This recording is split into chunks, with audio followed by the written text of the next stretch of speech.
The class is in memory of Jared Orchen, and we are learning today the Haftorah of Parshat Lech-Lecha, and this is the Parsha of this week.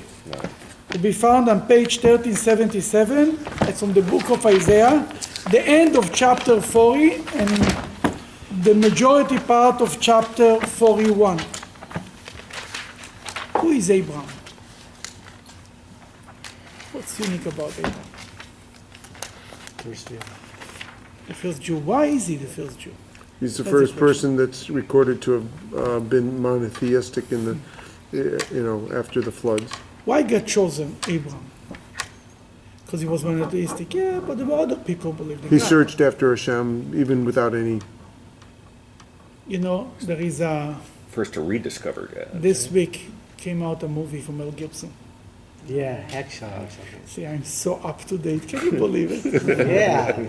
I can't believe it myself. I have to look in the mirror to believe it. What's about that movie? It came out with a movie about the first a guy who refused to carry weapon in the army in World War II. His name was Desmond Sigmund something. I don't Jewish remember. boy. No, he's not Jewish. No. Mormon. No. Mormon. He was a Mormon? Isn't- No. That's what I heard. No, I just I read a story about him. I did my own I'm work. sorry. I didn't see the Tell me. movie, but I read the story. Then the story is, when he was a little child, his father bought in a garage sale a picture of the Ten Commandments, depicting the Ten Commandments. Every commandment had a picture. And the do not kill was a picture of Cain killing Abel. And as a child, he used to pull the chair, get up to look in the pictures. And he couldn't understand how a brother can kill his other brother. And that's made in him such an impression that they decided that they will never kill anybody. And he was a part of the church, the 7 day, the people who observe Shabbat. Yeah. Came World War II. He could escape the army. He didn't want to. He wanted to go to serve the people. Can you imagine you going to the army and you say you don't want to you cannot touch a weapon? It's the most ridiculous thing you can ever hear in your life. He entered the army and they didn't want to hear from him, but they couldn't because he has these religious beliefs. They finally accepted him. And he said he wants to be a paramedic. They put him in a paramedic unit. Then just to pressure him into changing his mind, they put him in a regular unit. He was abused to death by his friends and by everybody else for not being ready to carry a weapon. They looked at him as he's lazy, he's not ready to fight. And the stories about how much he suffers is just unbelievable. And he didn't work on Saturday. That Sunday they gave him all the dirty jobs. To clean the toilets, to clean the kitchen. His hands were swollen from washing so much. And every time it came to a new officer, he gave him hell again, all over again. Tested them and screamed at them, and no, I will not. They finally came to a point they tried to throw him out from the army as it's not insanity. And it went to such high levels that they said, no, you cannot do it. It's against the Congress, the order of Congress that you have to give religious people the right to do the religion. For 2.5 years, he was in the army, in America, from place to place, being abused every day for his beliefs. And one time, the guy, one of the officers told him, I don't want to see you in my side if you don't want to wear a weapon. Then they went to Japan. And they end up in the island, I don't know where, Aikawa, whatever it is. Okinawa? Okinawa. Thank you for pronouncing the name. They went there, and it was a big mountain, and they had to conquer this mountain because it controlled the whole area. I mean, I read it, I was able to understand it because Israel had the same type of things. And they were conquering it during the day, and at night, the Japanese used to barrage them with fire, kill everybody, and the rest of them used to run away. And the orders came, you have to conquer it, no matter what, again and again. The fourth time it was such a barrage of fire, they all run away. 75 injured soldiers were left on the top of the mountain. Now, the way to go up from the bottom to the top, there was no way to climb. They had a rope that used to climb 75 feet. That's how deep it was. Everybody ran away, and one guy decided he's not going to let, he was a paramedic, to let his friends to die. That he went and he fixed the ropes, whatever it is, and one by one he schlepped them from up and he rolled them down. Everyone separately.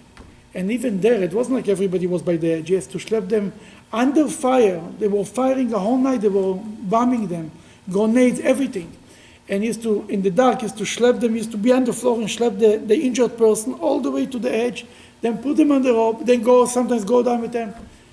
For 12 hours, 75 people he brought down, all of them. And he said every time he thought to himself, God, just help me. One more, just one more, just one more. And he brought them all down. And later he was injured. One of the people that he saved was this officer who told him, I don't want you to be at my side without weapon.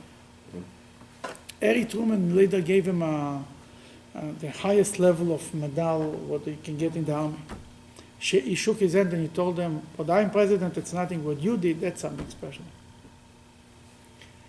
Now, why I'm telling you the stories? What I'm here to see, movies, to run your movies, I don't run your story, to support Mel Gibson. I'll tell you why. Because a little bit, it's the story of Abraham. To be in the army without a weapon is like being an Abraham and believing in God in the time of a world of idols. The whole world worships idols. Comes Abraham. He's believing in God. It's being in the army without a weapon. It's the most ridiculous thing you can imagine. But if you have faith, the rest of the world today, the most of the world believes in Abraham's belief. Abraham was able to conquer the world, and not only Judaism, Christianity, Islam, all three religions are all Jewish, are all believing in God. Just a side point, I just saw an interview with I forgot, Goldberg, I think his name, a reporter from the New York Times. He was close to the Rebbe. Says one day he gets a telephone from the Rebbe's secretary, that the Rebbe read an article from him in the New York Times, and he wrote, the Judo-Christian culture, the Jewish, in America, that he said, the Rebbe says, why not the Judo-Christian Islam, Muslim culture? Why you don't include them too? Talk about 35 years ago. If you'll include them, the Rebbe didn't tell them why, but the Rebbe said, they are also a part of it. In any case, the point is that Abraham was a man who discovered God on his own. There will be other people who believed in God. But to discover God on your own, that was not existing. He was not born in a religious home. His father told him, let's go to shul. Somebody on his own, without any background, a house of idol worshippers, and a neighborhood of idol worshippers, a city, a country. And on his own he started to think, well, must be there is something more than this garbage. And little by little he came to the belief, and he developed a love to God. And this love, that's what it's all about.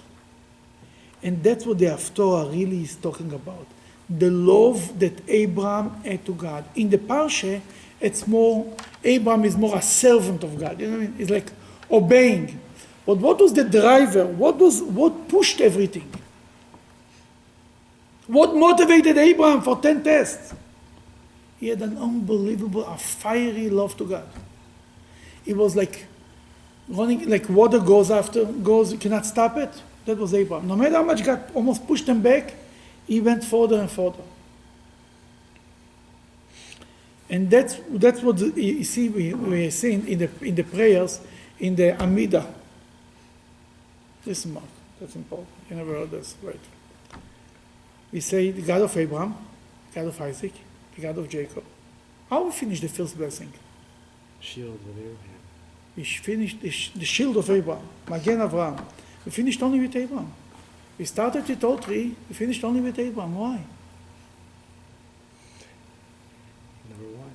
Because it's all about Abraham.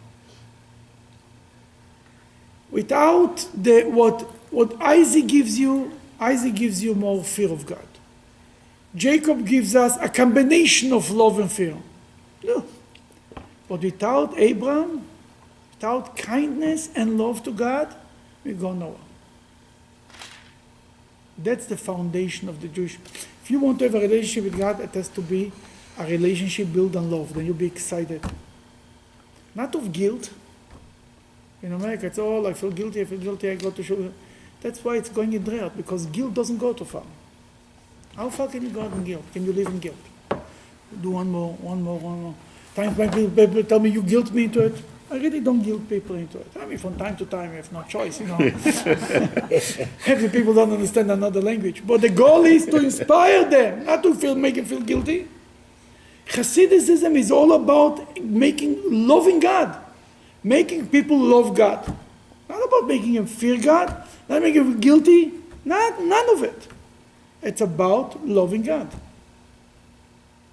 And when you have the love, a person who is in love, who is a different person, he thinks about that, he's sleeping about that, he's eating that, he's in love. And you discover, even when you discover came up with a new idea, a new business, and you're all wrapped up about it. You eat and sleep this. That's what the Jewish person, a chassid, he thinks about the Rebbe. The Rebbe didn't have any force, any power. Wasn't an authority. He didn't have any police. What he has is, he tells you what he thinks. You wonder. I told somebody, I have a big picture in my house of a bringing by the Rebbe, a gathering, thousands of people stacking themselves into the room. I told somebody, I showed them a picture, told them, nobody here was forced to be there. They wanted to be there. Hours and hours the Rebbe used to speak. It used to go, the Fabring used to go a speech and then singing a speech. Hours, talking about 6-7 hours. In the early years, it was the one Fabring was 10-11 hours. It was unbelievable. And you squish and you fight and you push. And I used to go, in my time, the Fabring was about 3 hours, 3.5 hours. I used to go to sleep after that. I mean, it was, you were so exhausted, you couldn't move later. But it's all about love. That's what the Abraham is all about. Abraham taught us the love of God. Other religions are built more on fear, more on guilt, more on this. The guilt comes from other religion, not from the Jewish religion. Jewish religion is not building guilt. It's built on love. Abraham was the example. Now we'll read a little bit more inside. Go ahead. So why does it say in the morning prayers, it talks about the fear of God, to understand? Where? Right No, in what do you mean? in a sitter, when you're It's starting. written also love of God. It's written both. Love, But and fear, right? And there's a balance. I don't say we don't need fear. And I'm not saying fear to be fear. I don't think. I don't say you don't have to have the respect and the awe of God. Right. I'm just saying that the engine that drives the Jew is the love. Right. That's what I'm saying. And that's For sure we need fear, absolutely. That's why we have fear. Because that's the balance. Yeah, because I told many years ago, somebody asked me, sure, why love is not enough? I told them, you love your wife. Yes, but you fear her too, right? That's true. You need that balance. You must have fear. That doesn't work with love. Because love alone, you can do for somebody you love. Oh, I bought you this, I love you. Don't tell me what you bought for me because you love me. Do what I asked of you. Respect me. Respect is the fear side. God asks us to light candles in a certain time. Respect the wishes of God. If I only love Him, I light candles when I want. Understand? Love alone can push you too far. But the drive, the force that drives the religion is love. That's what it's all about. What is this if not after a Holocaust, Jews became religious, and even some people became even more religious. What is it if not an expression of love? I have an uncle who is probably 92 now, 93. He was in the pit when they shot everybody to death. He was in the pit and he made himself dead and he came out alive. And he pulled himself out. He was blood until here. He was 3 times in the end of after during the war, my grandfather and him, it was a nephew and uncle. They didn't see each other. One day he knocked on my grandfather's door My grandfather for a minute didn't recognize him. He became so old. He was 16 years old. He already looked like he's 20 or 25, whatever. They hugged each other. He said, who was left? I told them, nobody. I'm the only one from a whole family. Nothing was left. And this uncle is strong and stubborn and as religious as you can get. But it's not because of fear of God. He loves God. Then the Jewish people after the Holocaust made one statement, that they love God no matter what. If you think about it. No matter what. What do you want to read for us? Yaakov, why do you say in Israel, why do you declare, my way of serving God has been hidden from and ignored by God, and my judgment passes unrewarded from my God? This is in the middle of a chapter. The beginning of this chapter is the Haftorah of Shabbat Nachamu, the Shabbos after Tisha B'Av. Very comforting Haftorah. That continues the comforting of the Haftorah that says to Jacob and Israel. The Jewish people have two names, Jacob and Israel. Jacob is the lower name, Israel is the higher name, right? Mm-hmm. Jacob represents the hill, Yaakov is Ekev, the hill. Israel comes from the word Rosh, Li Rosh. In the word Israel there is the word Rosh. The letters of the word Rosh. Rosh means head. Then, during the week we are Jacob. On Shabbos we are Israel. When we are a little higher, we are Israel. When we start to be a little farkvetched, we are Jacob.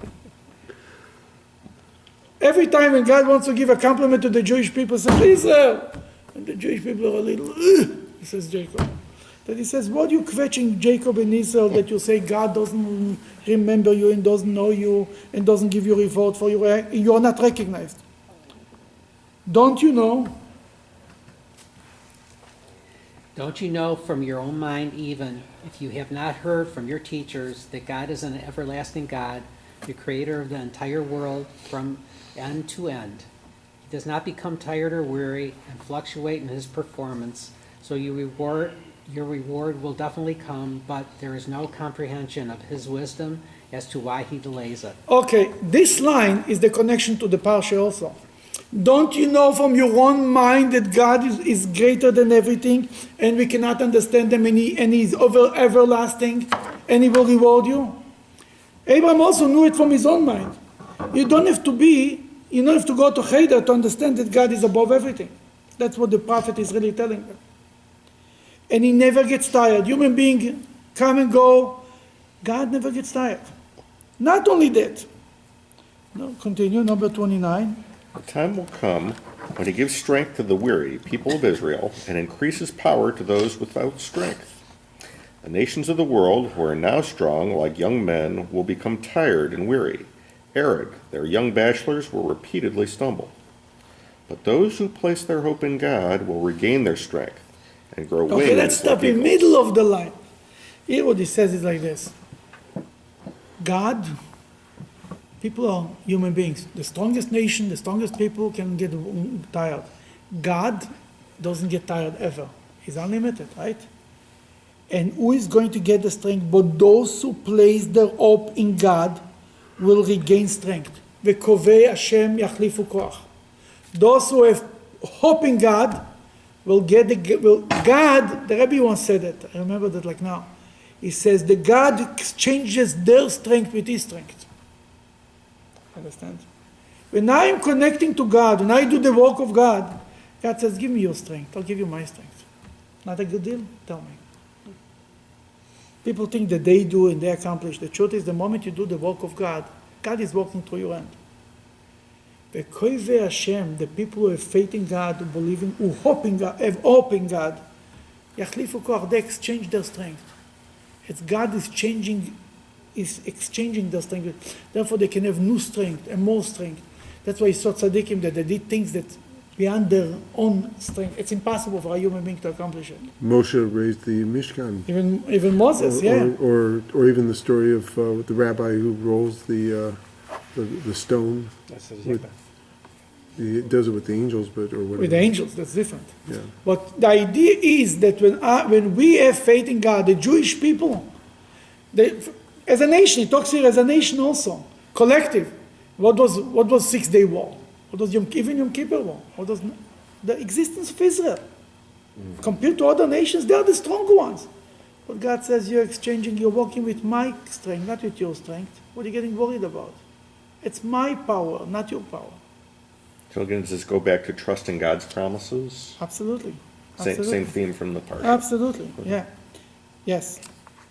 No, it's also because, Abraham went to war against the four kings. In the Parshat, there is a story that Abraham went to save Lot. Right. That he went against a whole army to save Lot.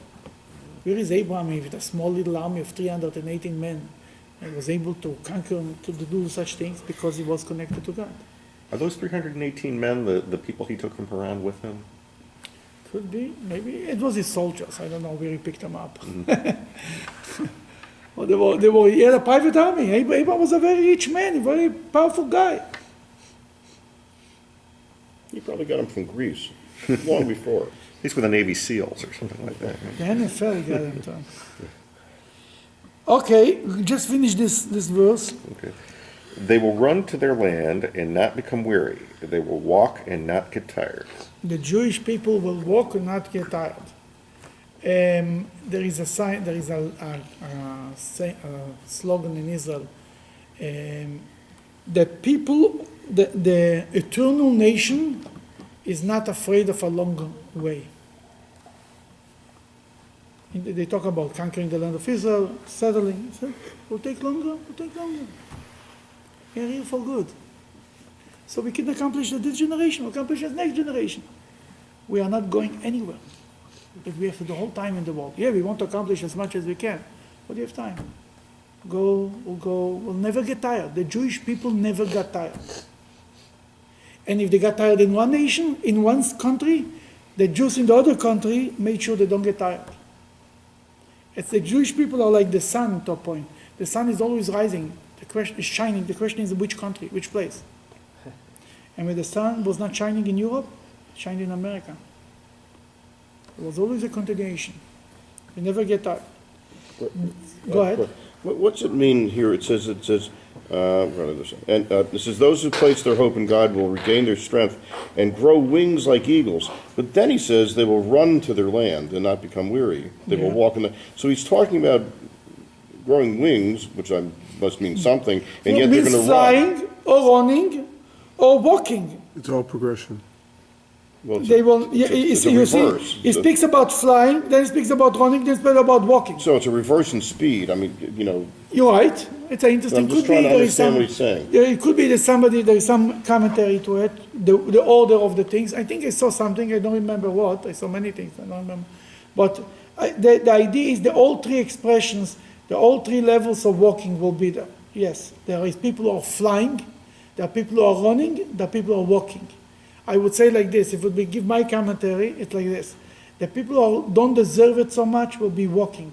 The people who deserve it more will be running. The people who deserve it even more will be flying. Where I'm taking this commentary, I'll tell you from where. It could be the opposite, but here is mine. I'm not telling you, it's my commentary. I'm not writing a book, I'm just telling. It's written about the manna. The manna is to go down in the desert.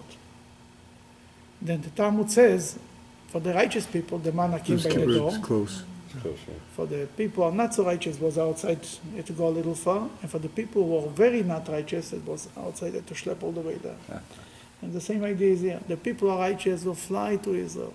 The people who are not so righteous have to run. People who are less righteous will walk, will make it. They'll make it eventually. Eventually, everybody will make it. That's what he really says. Until now, it was chapter 40. Now starts chapter 41. It's a continuation of the Haftorah. Who awakened Abraham when he was in the east to leave his home and despise idolatry. Everywhere that he had trod, he preached No, righteousness. you missed the paragraph. Where were we? 41. Oh, you're right. You who live in islands, be silent and listen to me. Let the nations muster their strength to defend themselves before me. First, let them come and listen to my prosecution, and then they can speak. And if they have indeed had anything to say in their defense, then the nations and I will debate together to judge their claims that I am unable to save my people. Okay, it's like God is taking the nations of the world to court. Let's talk. Let's see who is right. Let's see who could not help his people. And then we'll see who wins this argument. The accusation is all the nations are saying, oh, you can't do anything because look, your people are in slavery. Yeah, basically. what did the nations of the world say? If you're the chosen people, why is God not saving you? You see, the Holocaust was very good for the theology of others. Oh, you see, they're not the chosen people. And the Jews came out from the Holocaust, and they went to Israel, and the whole thing, the renaissance of the Jewish people all over the world, suddenly, hey, the theology doesn't work. But that's exactly what God is saying, is the prophet is saying here. God is saying, come to court, let's talk about it. And then he starts number 2. Who awakened Abraham when he was in the east to leave his home and despise idolatry? Everywhere that he trod, he preached righteousness, demanding that people abandon their idols and believe in God. Who is the one that placed nations before him and enabled him to dominate 4 mighty kings?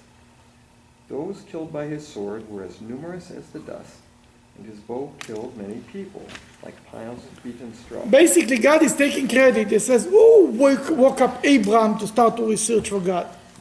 You see, Abraham started on his own, but ultimately, who put it in his head to start? Who created such a human being that want to know about God? See, here from this point, you can never take credit for anything. Every time people say, oh, look how you did for God, God owes me one. The Medrash says, God tells a person, so to speak, oh, God, I put up a mezuzah. God tells him, really? Who gave you a dough to put up a mezuzah? God, I'm keeping kosher. Really? Who gave you tea to heat it? And money to buy the food? That no matter what you say to God, you're on the wrong side. It's almost like a child tells to a parent, look what I did, and I saved money. Don't tell me you're making from me money. When you live under your own roof and you pay everything, then it's your money, then you save, then you did. You can never, your parents can never owe you. You always owe them automatically. The same thing is with God. Why is it with parents? Because it's a reflection of what's God. Then that's what God is saying. Who made all of this, that Abraham should be so successful and should believe in God and should be able to conquer the other kings and so on? Number 3. He pursued them and passed. No, you want to- Oh, I'm sorry. He pursued them and passed through in peace.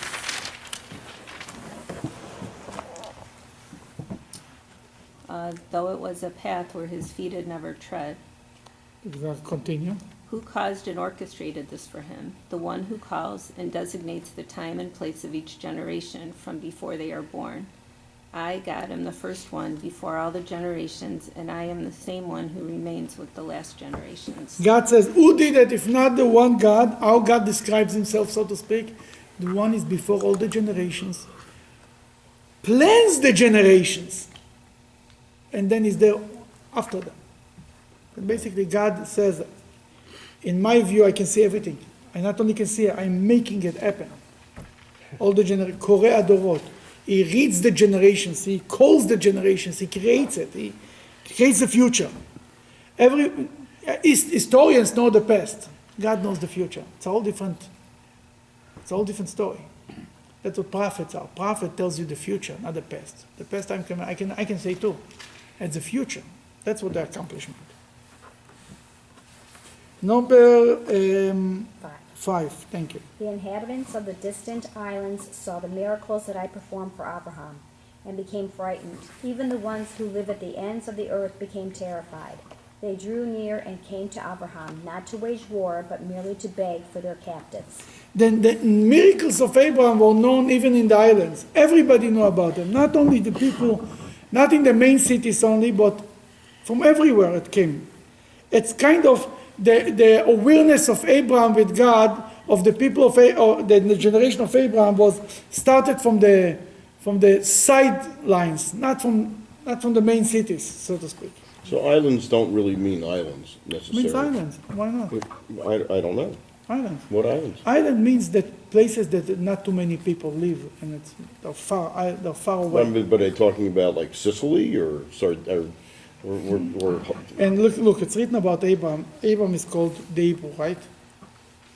Abraham the Hebrew. Why is he called the Hebrew? Why is the name Hebrew? Because he spoke Hebrew. The other side. Other It's side of Ivry, other side of the, well, literally the other side of the Euphrates, but on the other side of the world. from Other side of the Euphrates. Maybe this is island. I don't know what's considered that. The point is, islands are, which island exactly doesn't make a difference. It's a metaphor. And that's what I was asking. Yeah, it was a matter. Is it A really- metaphor is that people in small I places mean, ghettos also are know about. islands. Ghettos are islands. You know, Ghettos they're- are, no, I don't think in this sense it was And island. how would they know about this? How they heard about the Yeah, news? they're like 1,000 miles away? Email. Or this is, we're talking about hundreds of miles away. First of all, the news spread. Yeah, it just means that people And- from far And and Abraham, distant yeah, and knew Abraham, of this. I Abraham mean, it himself doesn't made it his matter. business to travel. Abraham was a traveler to spread the belief of God. Whatever island that means chves, maybe it was little islands right in the Middle East. It doesn't have to go too far. No, I got the sense that they were implying like shtetls. You know, I mean, Could that's- be. Yeah, but the point is, all the families of the earth will bless themselves by you. So, it's not only about the Jews. Absolutely. And it's not only about the Absolutely. chosen people, but all the people. Well, that's, And well, that's the whole point. Abraham That's is the, mission. That's an issue. He's Abraham, the father of all nations. Right. And It's so only a matter if they're ready to take it. Yes, he gave the whole nation the kindness. Right, Kindness he gave to all nation. right. Belief of God he gave to all nation. Absolutely. It's not only to By Jews, yes. example, he's, More than example. He was Right, teaching it. right, He was not just, right. you're, first of all by example, yeah. right. But more than that, yes, I mean, absolutely. like He's the the father. army, he's doing it for the, For the other people. 5 kingdoms. Exactly. right? He saved Sodom and Gomorrah. What do you need more? Right, Abraham saved Sodom and Gomorrah. When he knew that Sodom and Gomorrah were bad. Not when he thought they were good. It's already written before the war, this war, that Sodom and Gomorrah are very sinful people. And still Abraham saved Sodom and Gomorrah because he thought maybe he can bring them around. And basically God gave them a chance, another chance. They were taken as captives because they were bad. Came Abraham and saved them and gave them another chance. They still continue to be bad. Then they were destroyed by God. That's what really happened. Okay, we are, I think, in number 6, right? Right. Yet despite all the miracles that the nation saw God make for Abraham, each man carried on, helping his friend to make idols. Each person would encourage his brother, saying, "Be strong, keep on sculpting idols." Okay. First of all, we can laugh. But if you look at if you take off the parentheses, it speaks about. Now let's read it without the parentheses. Each man helping his friend would encourage is really a part of the without the parentheses. Be strong. His brother saying, "Be strong," right? This is not bad. Each man encouraging his brother. It became this line without the contact became a line whenever the Jews want to get together and they say we are coming to unite to give strength to each other. They quote this line. "Ish Yom Yom Chazak." Ish one Chazak. Chazak. The word Chazak, that's Chizir. And it's right. Then you're right. They did it for idol worshipping, but the story of last week's parsha with the people of the tower, the Babel. generation of the Tower of Babel. Why God didn't make a flood against them? because they were working man to man. Because they were united. They were united. Unity is the biggest blessing in the world. Even you do something against God, God still loves you because you're united. Then when the idol worshippers are united, that's a problem. I thought you said they're united. Huh? You said if you're united, you're good. You'd be united for good things and united for bad. Yeah, it can be united for bad things. That's a problem. Usually the guys who are united are for bad things. The guys who are all for good things are always fighting with each other. I agree, this way. The guys who are doing the bad things are united and encouraged. And I says there is a lot of unity there. Well, that's true. That's a problem. That's what I'm saying. Yeah, Jonathan Sachs says about Babel that it represented imperialism. In other words, the unity was a negative thing because it meant a loss of freedom. a loss of particularity. Freedom of choice, yeah, for each person. It was more controlled. It was like dictatorship. Right, so he says that, God punished them because they were already nations that spoke different languages before Babel. And they wanted there to were make it 70 one language. nations. Right. Now they wanted one language, which was, not good, because then you couldn't have your own individual identity. So it's It was a not completely good. different comment. It was not good, not so much because of individuality. That's a nice take. It's true. No, But not more- individual, identity of Yeah, but different also it groups. was not good because the agenda was to create their own God. They became God. They said we'll be so strong together, nothing will be against us. Nobody can go against us. They wanted to make a name. Yeah, That's the tradition. It was like of it They was, wanted no, to it be was, independent of it God. was like being like communism. You understand what I'm saying? Right. We are the strong. We don't need anybody. We can make it. We know what's right. Basically, they wanted to become God. Well, what's Stalin? Stalin is God. Hitler Right. thought he's God. Understand what I'm saying? Yeah. Okay. Seven. Number 7, please. Number 7. When a carpenter would make an idol, he would hurry the goldsmith to finish off the idol's coating quickly. The one who smooths the idol with the small mallet would hurry the blacksmith who did the initial metal work, beating very hard with the large hammer. It means they didn't give up on their idols. No matter how many miracles they saw, nothing helped. Continue. The one who glued the idol together would say with glee about the glue, "It's good," and he would fasten the metal coating onto the idol with nails so that it should not fall off. Exactly. But number 8, but you Israel, But you, Israel, are not like them, because you are my servants, children of Yaakov. I chose you to be my people because you are the descendants of Abraham, who loved me and separated from idol worship. who loved me, Avram Oyavi. Jacob is called my servant. Abraham is called the one who loved me. Not the one I love, the one who loved me. Obviously, God loved them, but it came from Abraham's love to God. It's like my friend. Abraham is a guy who loves me. Jacob was already got it from Isaac, he got it from his father, from his grandfather. It was more a servant type of attitude. He did what Hashem told him. It was love there too, but it wasn't that he found God, he discovered that who was the real pioneer? They were. Right. So not by their merit. I mean, as the Jewish people, they sinned and they did things that were wrong, but it was for the sake of Abraham that he stayed with them. It's like somebody, you give a job to a young man because his grandfather did you an unbelievable favor. Right. Then that's a whole different story. It's this, but he always remind the little grandson reminds you. My grandfather asked me, and your grandfather, how can you? He loved me. It's a whole different discussion. We come to God. We are the children of Abraham. Remember Abraham? The only one who loved you. Nobody else cared. Only God. That's Abraham.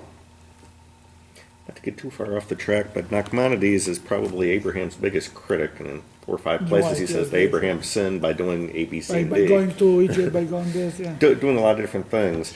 Why do you think Nachmanides took that kind of position in light of almost everybody else who says that, look, Abraham is the founding father here. It's everything is built on I'll tell Abraham. you. There is another thing that in Nachmanides' commentary that's being lost. Nachmanides is not the first, for example, the first story. God told Abraham, go to Israel. He went to Canaan, right? He came to Canaan, was a famine. Abraham left to Egypt. Now, some people say, most of the commentators said there was nothing to it. He left to Egypt. Nachmanides said, why he left to Egypt? He should stay in Israel, right? Mm-hmm. But what he says, because of that, he says, what happened? We ended up in Egyptian He says, exile. because of that, we end up in Egyptian exile. He says, when Abraham left Egypt, a few days later, he was a rich man because Pharaoh paid them off for trying to touch Sarah and all of this. That they came back. That he came out from Egypt rich. He says, therefore, the Jewish people, when they left Egypt, they left rich. Right? With all the wealth, clean up Egypt. He says, because Pharaoh couldn't touch Sarah, therefore the Egyptian did not touch the Jewish people when they were in Egypt. That Nachmanides is not criticizing Abraham. Nachmanides is sending here an unbelievable fundamental concept. Whatever Abraham did affected his generations to come. That's what he's saying. He's giving Abraham a lot of credit. That's how you look at it. You understand what I'm saying? He's saying Abraham's life paved the way to everything that happened later. Abraham came to Israel, the Jewish people were in Israel. He ended up to Egypt, they ended up in Egypt. He came out rich, whatever happened to him happened to them. And it's giving the most credit to Abraham, that everything that happened to the Jewish people is because Abraham moved his spoon like this. And Rashi says the same ideas about Abraham served he gave bread to the angels, next week's Parshat. Therefore God gave manna to the Jewish people by himself. Abraham told, let water be fetched, somebody else should bring water. Therefore the water came to Moses, not from God himself. Really, if you think about it, in the desert, what makes more sense? Water should come from heaven, right? Rain comes from heaven, and food comes from the earth, right? That's normal. What happened in the desert? The food came from heaven, and the water came from the earth. Explain me this. God, in the desert was everything upside down. But part of it is whatever Abraham did himself, God did for his children. Whatever Abraham sent a messenger.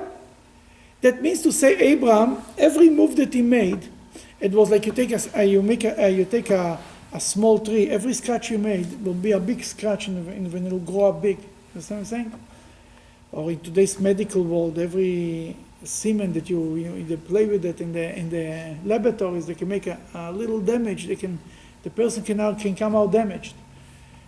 That Nachmanides is not criticizing Abraham. That's not the way I say it. I say it as a way of showing whatever happened later in the Jewish history is what Abraham did. So does Abraham cause that, or is he simply a reflection of? He caused that, but it doesn't mean he caused the bad thing. God wanted them to go to Egypt, end up in Egypt. Everything what he did in small scale, when you in a shadow, you make a little move here, makes a huge shadow, moves a lot. That's what Abraham did in small scales, what is big scales later. And how did that reflect on the fact that when Abraham left, the Egyptians paid him a lot of money to Just leave. Why don't you just kill him? I'll tell you, kill him. Why give back Sarah? Okay, let's start with the story. The story is simple. He came to Egypt. He knew that they are very moral people, the Egyptian. If it's your wife, they will kill the husband, then she's not married, then they can take the wife. Moral people. But with this morality, he says, you know what, how about if you say that you're my sister? Because no good will be, that by the way, all the modern commentators criticize Abraham. How did he say you will live and I will live because of it? What will be better? You're in a Nazi Germany. If you are a husband and wife, they will kill the husband. She will be left alone. Isn't better they should say they are brothers and sisters, and he will be there to help her, to look for her? That Abraham said, I'll say I'm your sister. Fine, I'm your brother. She was taken to Pharaoh's house. Pharaoh that night, his whole system was shut down. He understood something is wrong. He asked her, Sarah, tell me, is this really your brother? No, he's actually my husband. Oh my God. He knew, understood the right way why he got it. After that, you don't kill Abraham. He realized that God is with this man. And if you kill him, God will punish him even worse. Can you imagine he only tried to touch his wife? Look what happened to her. I'm just amazed at the fear that they had and the respect they had. These people believed in gods, but they believed in a higher power. You understand what I'm saying? You see it, and that's very important point. Well, they believed in gods, but Abraham's God was just another God. A stronger God. He was stronger. But what I mean to say, for example, The story of Jonah, right? They were on the boat. There is a storm. Or they ask each other, who is the cause of the storm? That they draw a raffle to see. Who thinks like this today? Oh, let's check the weather. Is there a storm because there is a strong wind coming from... No strong wind. The storm must be because of one of us. We just need to figure out who is the one who is causing the storm. It's a different way of thinking. The same thing is by Pharaoh. Pharaoh is not messing around. Abraham's God is stronger, don't mess around with them. Then it's true they were idol worshippers, but they believed in a higher power. They believed in being accountable in their own confused No, I way. understand. It just seems if they believed in that, then the later events wouldn't have happened the same way. You're right. That's why. You know, belief doesn't always go the right. It doesn't always guide every step That's of the your Pharaoh life. who knew not Joseph, remember? Well, I understand They that. forgot about what happened But a couple of that's years what's so before. beautiful about this whole thing. That's really it's humanity. A minute before you say, God, whatever you say, I'll do everything. A minute later, You're right. Moses, you were 4 hours I late. don't have to go to Pharaoh. I can look at myself in the mirror. I don't have to go to Pharaoh. Well, that's true. Okay, where are we, for heaven's sake? But Number- you, Israel, Yeah, go for it. 9. Number 8. but you, Israel, are not like them because you are my servants. No, Oh, we read it. 9. Yeah. You have? Number Nine. 9. In the future, In the future, I will grasp you from the corners of the earth and call to release you from the control of its powerful people. I told you, you are my servant from the time that I have chosen you, and I have not despised you. from the time I have chosen you, I did not despise you. The Jewish people at that time felt that they were lost. They were given up. God doesn't care for them. That's what the nations of the world said. You see, God doesn't care for you anymore. The prophet says, no, I never despised you. I chose you by Abraham, and forever and ever you'll be the chosen people. I never gave up on you. Number 10. Do not be afraid, for I am with you. Do not turn away, thinking that I have abandoned you, because I am your God, as I have always been. I strengthen you with positive words of comfort. I helped you from the very beginning. When you were in the hands of the enemy, I supported you with my righteous right hand. God says, do not be afraid. Al tirokim choni. I'm with you, wherever you go. Don't give up. I helped you, and I will help you, and I'm always next to you. Number 11. Indeed, all those who are angry with you will eventually be shamed and embarrassed. Those who quarrel with you will be like nothing and perish. Even if you will seek them, you will not find the men who fight with you. The men who wage war with you will be null and void. For I am God, your God, who takes hold of your right hand and says to you, don't fear, I will help you. Wow, that's very powerful. Yes, I will bless those that bless you and curse those that curse you. And that's why this is the Right Haftorah here. of this Parshat, because it's reiterating the same thing about Abraham, about the Jewish people. Don't mess with the Jews. Exactly. Who told me? We read it said somebody, his mother told them, do not mess with the Jews. A leader in America. I read somewhere that she told him, his mother told him, do not mess with the Jews. I spoke about them a while ago. It'll come to me. You know, we were on a tour recently in Spain, and the tour guide, Spanish guy, you know, we just were talking about 1492 and the Inquisition, and he acknowledged that they made a big mistake, and they exiled the Jews. And then they said the same thing. They went to Portugal, and they exiled the Jews. And after each time, they went downhill. Absolutely. And they know that. Now they know that. After all these centuries. The problem is only now they know it. But you're right, the Medrash points it out, that every country, you got rid of the Jews, but as long as the majority of the Jewish people was in this country, it was the most powerful country. Right. The moment the Jews were thrown out or left, Right. the country went down. It was in Egypt, it was in Rome, it was in Greece, it was in Spain, everywhere. It was in Russia. Right. Now the majority of the Jewish people are kind of in America or in Israel. That's why Israel is such a strong country. It's not Israel, it's the Jewish people. Wherever the Jews go, the majority of the Jews go, God is with them. And the majority of the Jews in America. Europe chased out the Jews, now they have it. Let them enjoy it. Let's continue. Number 14, right? Yeah. Go ahead, Mark. Do not fear, children of Yaakov, people of Israel, who are as weak as a worm, whose only strength is in its mouth, i.e. prayer. I have helped you in the past, says Hashem, and I, the Holy One of Israel, will be your Redeemer in the future.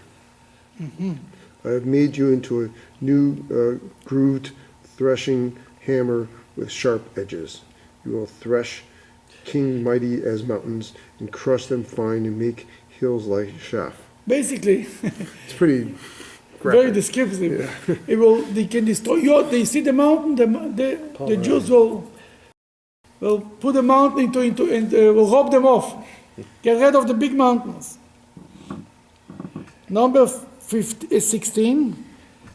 You will carry them, or you will Scatter. scatter them. The wind will carry them away, and a storm will scatter them. You will rejoice with God and praise yourself for trusting in the Holy One of Israel. And the bottom line is, you have to have trust in God. And God was stronger than the whole world put together, and He will be standing on the side of the Jewish people.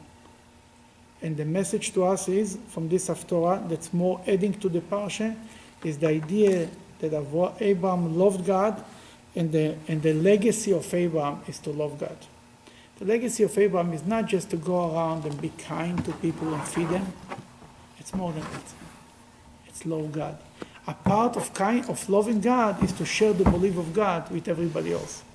If you love somebody, you want everybody to know that he's so great. That's what was Abraham busy. Says he discovered God and he loves him. He said, I have to tell you, I love somebody. Then he went to the other one. That was God. That was Abraham. It wasn't about that he was opening a food bank. You got it? Abraham didn't open a food bank.